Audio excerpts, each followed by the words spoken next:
ভারতকে ধীরে ধীরে পাত্তা দেয়া কমানো শুরু করেছে ছাত্র জনতার গণঅভ্যুত্থানের মাধ্যমে দ্বিতীয় স্বাধীনতা পাওয়া বাংলাদেশ। শেষ মুহূর্তে নেওয়া একটি সিদ্ধান্তে ভারতের যোধপুরে শুরু হওয়া বহুজাতিক বিমান মহড়া তরঙ্গ শক্তির দ্বিতীয় পর্বে তার C-130 বিমান মোতায়েন না করার সিদ্ধান্ত নিয়েছে বাংলাদেশ।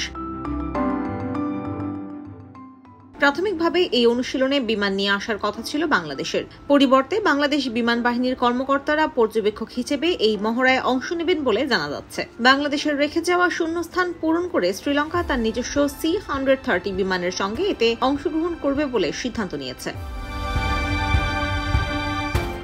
ভারত আয়োজিত বৃহত্তম বহুজাতিক বিমান মহড়া তরঙ্গ শক্তির দ্বিতীয় পর্যায়ে 30 আগস্ট থেকে 14 সেপ্টেম্বর পর্যন্ত অনুষ্ঠিত হবে। সেখানে অস্ট্রেলিয়া, যুক্তরাষ্ট্র, গ্রিস, বাংলাদেশ, সিঙ্গাপুর এবং সংযুক্ত আরব আমিরাতের ফাইটার জেটের অভূতপূর্ব স্টান্টগুলি এই অনুষ্ঠানকে আলোকিত করবে।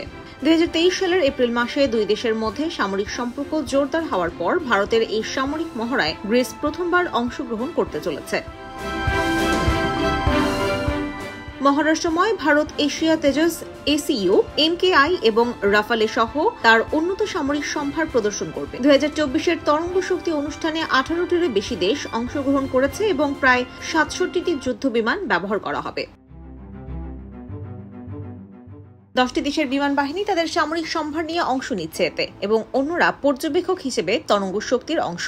অস্ট্রেলিয়ার F-18, শ্রীলঙ্কার C-130, গ্রিসের F-16 এবং যুক্তরাষ্ট্রের A-10 ও F-16 ভারতীয় আকাশে তার সক্ষমতা প্রদর্শন করবে। ভারতীয় বিমান বাহিনী Rafale, Sukhoi, Mirage, Jaguar, Tejas, MiG-29, Prachand এবং রুদ্র নামক আক্রমণকারী হেলিকপ্টার দিয়ে মহড়ায় অংশ নেবে। মহড়ায় অংশগ্রহণকারী দেশগুলোর বিমান বাহিনীর প্রধানদের উপস্থিত থাকার কথা রয়েছে। IBTV USA, New York.